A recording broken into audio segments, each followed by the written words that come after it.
আমি প্রবাসী বহু লোকরে বলছি, বুকে জড়াইয়া বেটা এমন বিদেশ কইরো না।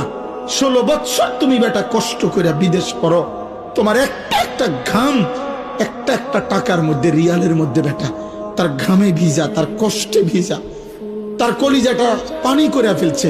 আজকে 18 বছর 20 বছর বিদেশে থাকে, এক বেলা খানা দেই না কেউ নাই, এক গ্লাস পানি আগায় দেওয়ার মতো কেউ নাই, একটা জামা ধুইয়া দেওয়ার মতো কেউ নাই, একটা ভালোবাসবে একটা বিবি নাই, বাচ্চা নাই, কেউ নাই। বেচারা অসহায়ের মতো 12 ঘন্টা ডিউটি করে আইসা পইরা থাকে রুমের মধ্যে। মন চাইলে দুগা খায়, মন চাইলে